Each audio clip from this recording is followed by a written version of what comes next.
today with my smiley, bubbly friend, Tracey, Minister Tracey. Listen, I am so excited to have you here with us today. We're going to discuss our Proverbs Challenge, Pathway to Wisdom. And listen, I'm ready for you because I know you have a lot to share. I just love your love for people. And you are just so genuine and you just put it out there. You're just real. That's my girl. That's my real girl right here. That's true. Love it. So Tracey, go ahead and tell them a little bit about yourself. Well, hello, everybody. My name is Tracey Dillard. I have 4 grown children. 4. Whoa. Okay.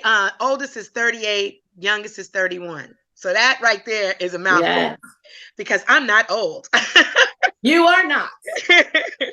I grew up in New York, Long Island. All right, Long Island. Yeah, I got New York Giants. That's me. But right. I grew up in New York, and I came to Maryland all my adult life. I came to Maryland to go to University of Maryland, College Park. And so when I started there, everything was going wonderful. And then, you fall in love.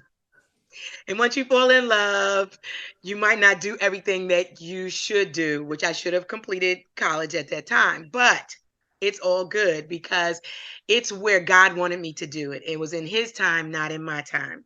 So needless to say, I got married. I had a son. Now, who'd you marry?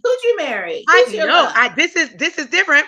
I married my first husband. Because I was married twice, and I'm married to my second husband now. Okay. But yes, that is true. And actually, I'm pretty thankful as well because God has made us still to be friends.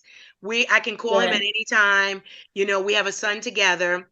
So we got divorced after 13 years of marriage. And then during that marriage, I was a foster parent. So I should say we were a foster parent.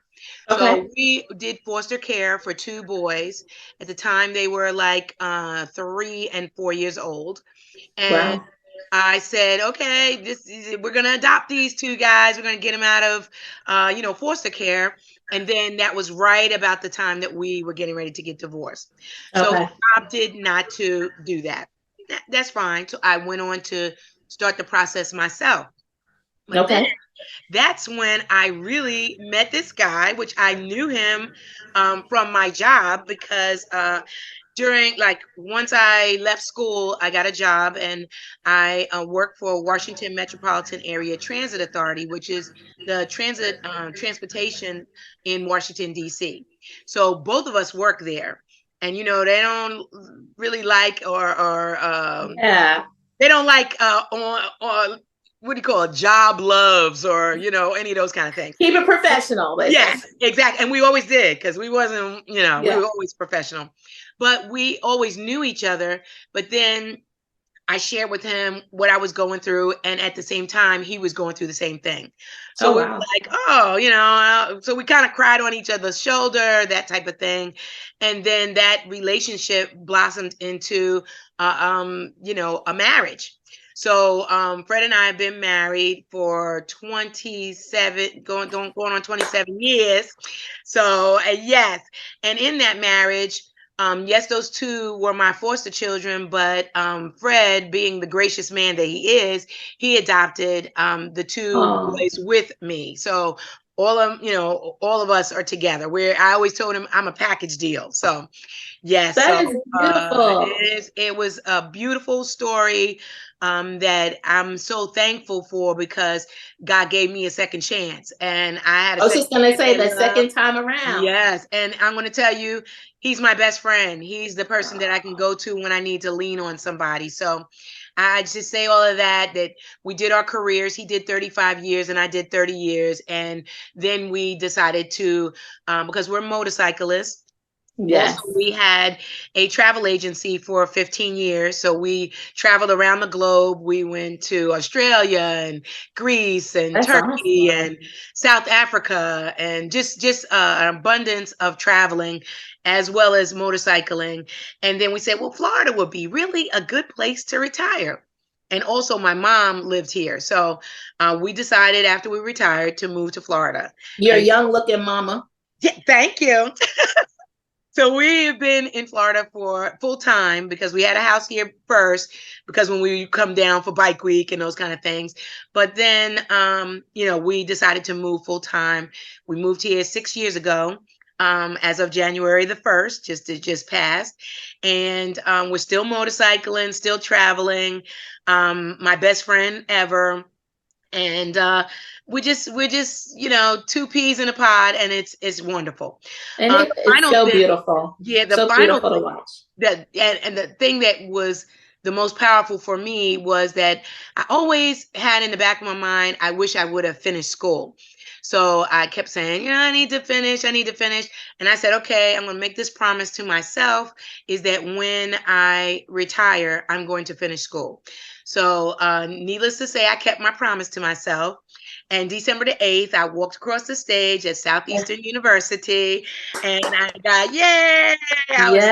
And I'm not saying I got it by myself, because first of all, God was there every step of the way, because it was many a night I was crying and, but Fred was always there supporting me. And that was really, really something that was grand. So, I got my degree. I got a bachelor's of science in ministerial leadership. So I am happy that I'll be able to use this in my next journey of life, because the journey is still continuing. So absolutely, that's where we are right now. So, and I am so excited for you to see how God is going to use you in this next chapter of your life. With your degree, all that you learned, and even with your marriage, we were talking about that. That is such a great. I didn't even know the second time around. I learned something about you. I'll tell you there's something that second time around. It's something about the second time around. And I think really that we grow and we know what we really want. And what we don't want. And I think that I definitely did good in choosing that one. So I would say that God really was was definitely the mentor in telling us that this is for us, and be in the middle of it the whole time. So what a beautiful story. What a beautiful testimony.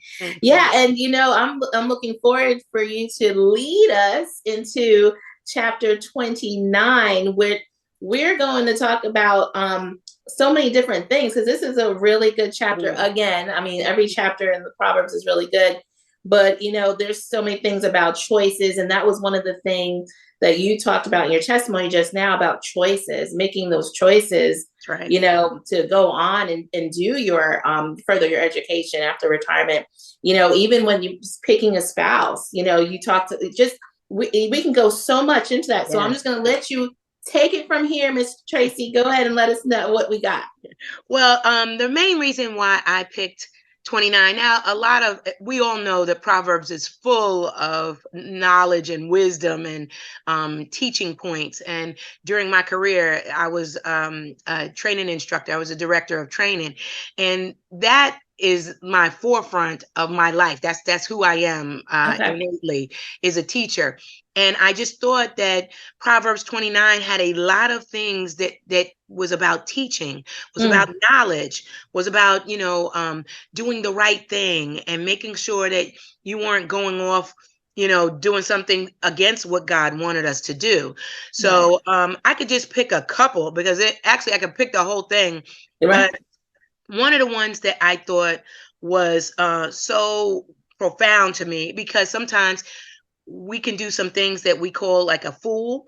And in Proverbs 29:9, if a wise person goes to court with a fool, the fool rages and scoffs, and there is no peace. Number one, you got to look at, a lot of times we don't want to call people crazy, but I'm being real. All right. People that have things going on in their life, they sometimes do some foolish things. And we know that God is going to place us on the right path in order to do the things that he feels that we should be doing. But we have to obey him. We have to submit, and we have to humble ourselves. And I think sometimes that we don't always do that. I thought that one was really good, because one thing in my life that I find very important is peace. And peace is, for me, a must-have. And a lot of times we don't, we talk to people. Sometimes we may be rude where we shouldn't be, doing foolish things. And in order to have peace, you have to be like how Jesus wanted us to be. He was the example for us, and that's how we get peace. But if we don't, and we think we know it, and we think we're doing, things a way that shouldn't be done, that's what's going to cause us problems. So that was one that I really, that stood out to me. Another one was Proverbs 29:11. Fools give full vent at their rage, but the wise bring calm in the end. And I have to say, my husband, and that's who I think of when I read that, is because he's very calm. Now, I will say in my life, sometimes I'm out here, and he kind of like says, so he brings you down. You gotta bring it down a little bit. So I really looked at that one, and it says, but the wise bring calm in the end. So if you learn how to practice, and this is for our young people. Sometimes you're at the school, and sometimes we hear about fights, or we hear about disturbances in the schools. It's because we have to learn how to be wise, that it's best to be calm, because in the end, we'll have that peace. And we can share that with, our classmates or our teachers or our administrators. But if we always are on 10, that's where the problem is going to come in. So I was saying, I really looked at my husband when I read that, because I was like, he's really helped me to really come off of a 10 and maybe more of a 7. So I had to say that, we and different people. Now, in my experience, it's been my husband, but you may have that friend that's more level-headed than maybe you are, and you want to gravitate to that person. You're going to watch, what does your circle look like? If you have a bunch of people on 10, it's going to be a fiasco. But if you have people of different levels, and each one is trying to help each other so that everybody's on that calm level playing field, then peace will be in the midst of it. So that one was one for me that was very important, because a lot of times, somebody cuts you off when you're driving. You're screaming. Yeah. Right. It's not that serious. It's not that serious. Take your time, learn things, read more, build up your own wisdom. And wisdom doesn't just mean knowledge. Wisdom is, finding things out that maybe you didn't know before, and it can help you, in your life to excel. If you don't have that knowledge and you just think you know everything, that doesn't always work. And it finds that things don't always work out. So I have to say that one really helped out a lot. It helped out a lot. I definitely love how you about getting the knowledge, because I'm big on investing in yourself. Yes. Finding, you just did that. There's no one can take that away from you, what you just earned. Exactly. And if you gain that knowledge, that's going to help you, and you got to be able to apply it. You can get all the knowledge you want. Yes. But my second of that is you have to be able to apply it the right way. That's exactly. You can have knowledge and apply it the wrong way. And you have to be careful. What you reap is what you sow. So it's like, you want to put out there good things. That's exactly right. And even when you put out good things, sometimes you may have a friend or an associate that's really going through some things. But if you can go there and share, the righteousness of God, being humble to God, being obedient to God, and you're teaching that to someone that may be going through things, you can bring them right along to really embrace what Jesus has for us. So I always think of that, as something to say, we can do this together. We just have to, give respect to each other, give time to each other, because a lot of times, like we were talking about earlier, just sharing time together. When we sharing time together, that's when, we can learn from one another. We can embrace, positive things together. We can, and if I was having a problem, I can rely on you and I can trust in you to be there to help me, to be on the path that, Jesus wants us to be on.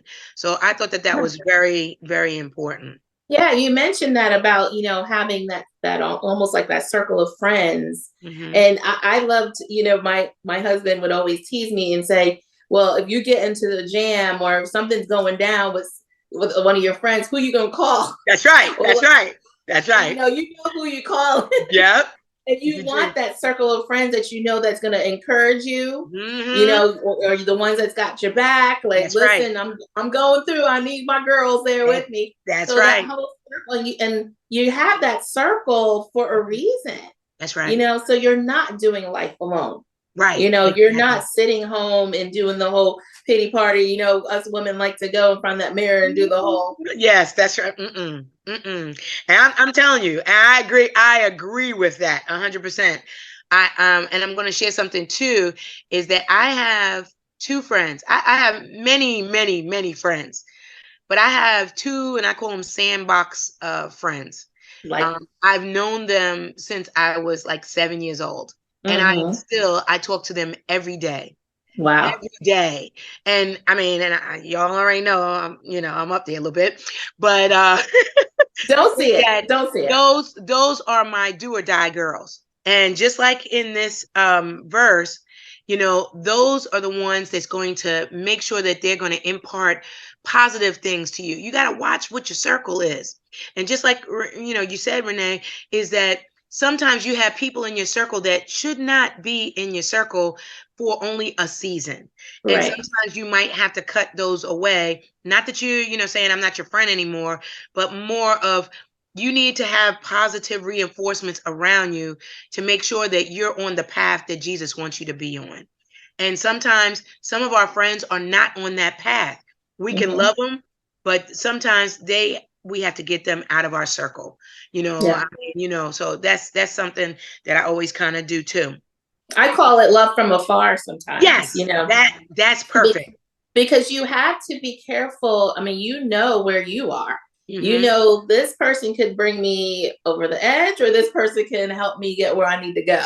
Right. And, and it's okay, to do that. It's the boundaries, the healthy boundaries. Boundaries. Very good. Very good.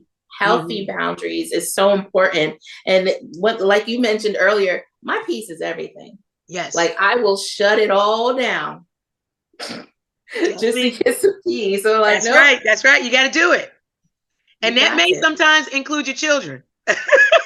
I'm like, y'all got too much drama going on. Just hold tight. I'll help you. Listen. But I need a little peace. Give me a day or two, and then I can help you. But it's too much drama. Do not disturb for a day or so. Like, if you're in a real emergency, Oh no, I'll always be there. Right. But and I have to say, I'm just thankful on that. And then getting back on the kids, because like I had said, we had two foster children as well as my oldest son. And then when I got married to my husband, he had a daughter from his marriage as well. So we have, like I said, we have four. We never say, oh, that's yours or that's ours. It's always, this is a family. So, and I look at verse number 15.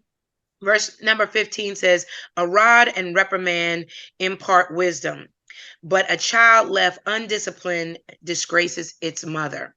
Now, I know that sounds like old school stuff because, and we're talking, today things that, people can get in trouble, all that stuff if they're beating their children and all of those kind of things. There's other ways of disciplining children. It doesn't just mean, the rod all the time. You can, a lot of times, and I have to say, we did a lot of talking. We did a lot of talking, and sometimes the talking didn't work. But we did. I'm being transparent. But the majority of the time, if we talk to them and we tell them, okay, you did something wrong, what was the reason behind what you did? What is it, and we always had pretty much open conversation that we were able to say anything. We had family meetings once a month. So our family, everybody would sit around the table, and it was a free for all. You could say what you want. You're not getting in trouble. It's just tell us how you're thinking. And we would either guide them like this is not the right way or give them other choices. But I have to say, if you do not discipline them, then you see some of the children that are out there today that are having so many problems is because if they were never disciplined from the beginning, because at one point we were always doing things like, we were spoiling our children because we didn't have it. So we were saying, okay, we're going to give it to our kids. We're going to give it to our kids. But that's not what a parent is supposed to do. A parent is really supposed to guide them, teach them, make sure that they don't get hurt, and just really make sure that they're on the right path. And number one right path, and I always say, is this book right here. Start out early. Start out early. I have a grandson, only one, but I have a grandson that's going to be 10 years old in February. And I already started him. He comes every summer. I start him reading the Bible, because just like these Proverbs that we're going through, they're telling you the story of what to do and what not to do. And if they have it from the very beginning, then they won't make that wrong turn. They won't make that undisciplined choice. You know what I mean? So that was a really big thing for me too. And then also in verse 17, discipline your children and they will give you peace. We talked about peace earlier. If you teach your children, and I have to say, I'm just thankful. I have not, any of my children have not had, issues, Praise God. Really, and I'm so thankful for that. That didn't come from necessarily us. Yes, us teaching, but that's a lot of praying, you know what I mean? So I have to say that I'm just thankful because they're all, on the right path. They all are, have their own homes and, jobs and careers and things like that. So I am truly, truly blessed in that. But I have to say, as parents, we have to make sure that we're starting from the beginning, teaching them things that's the right way and the wrong way. So that's so good, Tracey, because I was raising my boys for quite some time. Had a village, but you fall into sometimes the guilt, right? And you but I'll tell you, when I was raising them, we called it the Three Musketeers. It was always something in the back of my mind that if something should happen to me, could they sustain? And it wasn't really about the money. Right. It was really like, would they know what to do? Would they know, where to go? And one thing I knew, thank you to my grandma who kept me in church, that was one place that I knew I had to keep my kids. That's right. Because, and I tell them to this day, if something should happen to me, keep God first. That's right. Give, constantly serve one another, be kind. Those are the stuff that you want to teach. And young people out there, that's the stuff that you want to develop now. Right. That's going to help you because, you can go get a job, wherever. But, there's some things that are more sustainable other than money. I mean, you need character. You need to know to not lie. Tell the truth at all times, even if it's going to harm you. So, I hear you talking about that. Correcting your son and the verse and raising your children. And one thing you did was live by example because you had those foster children. Right. What other example do you need to show your children other than that? Nothing. You did it through action. You love through action. Right. And that's the stuff that we need to really start going back to the basics on and saying, it's about what you're doing. It's not even about what you're saying anymore. Exactly. What are you, how are you allowing your life to lead you? How are you allowing, your life, even after you're gone, needs to speak of you. Leaving legacy. That's living right. legacy. And you did that in your family. And I have to say that was one of the biggest blessings in my life, to have those two boys. I mean, literally, one of them just got married in our backyard this summer. And I just see how both of them have flourished. And it's because, number one, we did keep them in church. We did make sure that they, knew who Jesus was, and reading the scriptures and those things. And then, even though some days they may stray, but they always come back. What I mean? So I just am so thankful for that, because it can go the other way, and especially if they don't have that foundation. The foundation is started from very young. And if you don't have that foundation, you need to get with someone that is responsible, that's going to help you, to take your hand and take you on that journey with them. And that's where you have to pick and choose who is in your circle. And I think that if you do find someone that's a Bible believing person, and can give you some scriptures to hold on to, because sometimes those scriptures are what's going to sustain you throughout your whole life. When you're going through a traumatic situation, I can go back to the Bible, and I can, pick something. Oh, I remember that. I remember that verse, and I'm going to hold on to that, because that's going to, keep me where I need to be. So that's definitely something that's very important to me. And even finishing up that verse on verse 17, they will bring you the delights you desire. Peace, love, joy. Those are all the things that my kids do for me. And that's because they're doing what they should be doing, following the Lord and keeping him first in their lives. So I was really excited about that. That's good. And, couple things on that with the young people. If you do not have someone, there are a ton of people like us that are willing to be that person, to be that mentor, to be that person that's going to pray for you, or just just be that accountability person. There's so many people out there. And then on the flip side of that, for my mentors out there, there are people that are watching. There's young people that are watching us.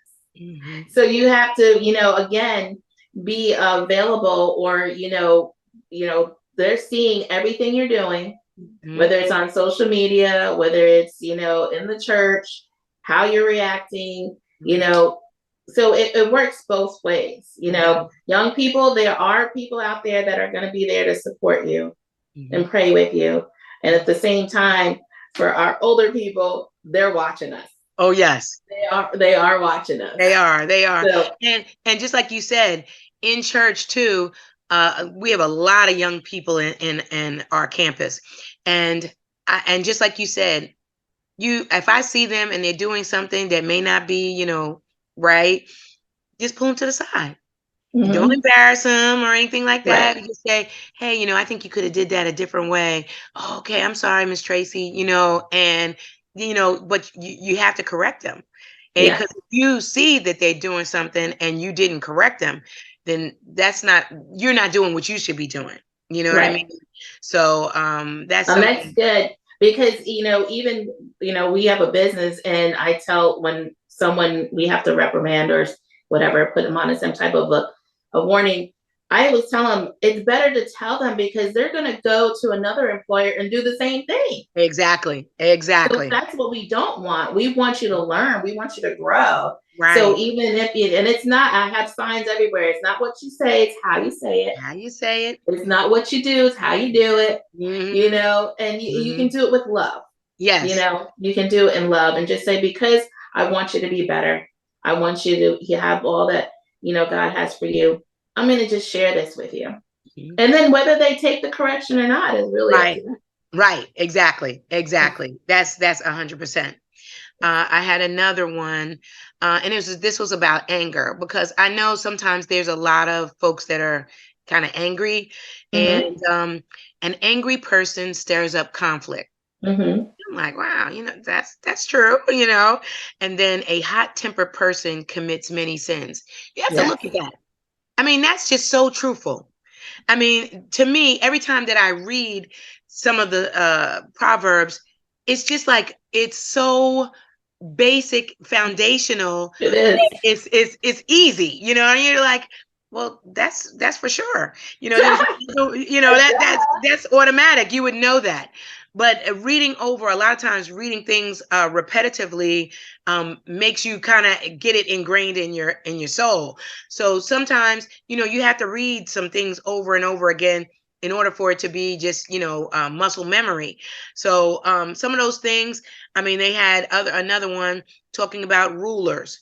I don't want to get into politics or anything, but if you're doing things that's wrong, people are going to follow you, sometimes. So you need to be righteous, so that, you'll have people following you doing the right thing.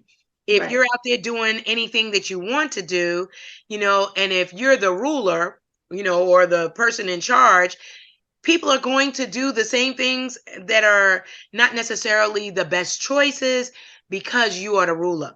So you have to be that example to it. So even, I'm just using this as an example.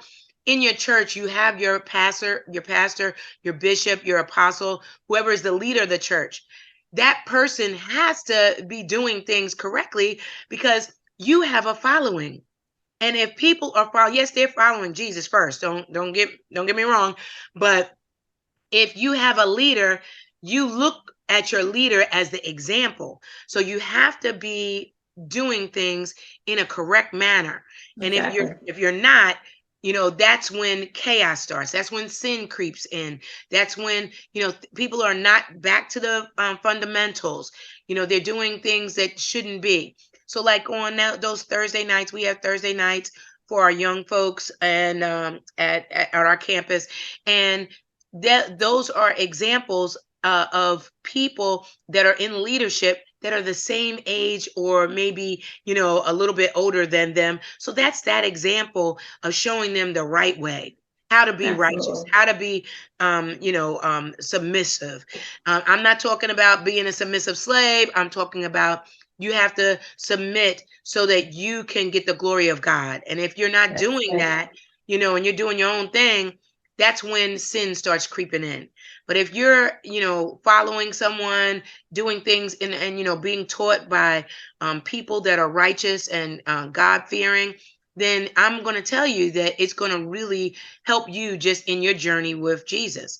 So I just say that as well. That's important to me. That's important. Absolutely. Leadership is influence. You're always influencing. That's a John Maxwell thing. Oh, yes.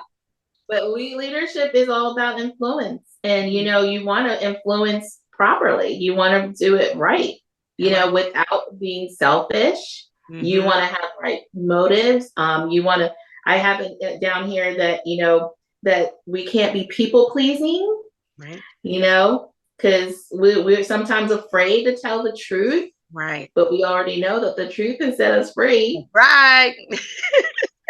That is true. And see, the thing about it, if they don't, a lot of times if they think, a lie is not going to hurt somebody's feelings in the long run, it really is. So just sometimes it may hurt to tell the truth, but it's best to tell the truth, because, those, when you're a liar and then you're getting, it's like a snowball. They're going to build and build and build. And the lie might've been this little, but at the end is this big. So I really think that if you just tell the truth, it may hurt, initially, but the person will get over it. And then most of the time, I would say most of the time, the person would be thankful that you told them the truth. Absolutely. That is so good. There was so much in this chapter, Tracey. I know we could sit here and talk, but one thing is that there's a lot of repetition in here. And one thing that when you see repetition, from school, I know from teaching that you're saying it over and over because it means something. There's truth there. It's something to pay attention to. Wouldn't be saying it over and over if it didn't mean something. It means that there's value there. So repetition is always the key. And I just thank you for definitely sharing all that you shared with us today. And I am so, again, grateful for all that God is doing in your life. Looking forward to 2024 for you, and I am just here praying for you and here to support anytime you need it. Well, so again, thank you. Any last closing words for our young people? For our young people, I would just say follow Jesus. I know that sounds like something very basic, but you need to follow his lead. A lot of times we think that we know everything and that we have all the answers, but the only answers that you're really going to truthfully find is in the Bible. And you can go to your parents, you can go to your teachers as people that are mentors to you. And just remember that there are people out there that can help you. We're all out there because we're all cheering for our next generation. Just like Renee said earlier about legacy, we want y'all to be the next leaders, the next ministers, the next president of the United States, the next, we want to see you strive higher and higher. And we're here for you. And, we just love you and we pray for you every day. I pray for our young people every day because sometimes it's hard for them. But we know that if you can attach yourself to someone that is really genuinely loving you and going to take care of you and be spiritual in your life to give you guidance, I think that you'll go a long way. And I'm just excited to see our young people, thrive. So that's about it. Young people thriving. Yes, that's what we want. Yes. Again, thank you so much, Mr. Tracey Dillard. I love you and I thank you so much for allowing me to be on today. I really, truly appreciate you. I love you. You take care. I love you too, baby. Have a good one. You too. Bye-bye. That was the Proverbs Challenge, Chapter 29, with special guest Tracey Dillard. I love the book of Proverbs, and I'm so thankful for this challenge, even though we're coming to the end of it. Something that stuck out to me was when Miss Tracey was talking about training up a child and starting them off young. As a parent myself, I recognize the importance of raising this generation with the book, with the Bible. It is so critical. It's so important. And the book of Proverbs it's an instruction manual. It tells us exactly what we're supposed to be doing, how we should be doing it. It's so awesome. I hope you all are enjoying this challenge. We have a few more days, and we'll see you tomorrow for chapter 30.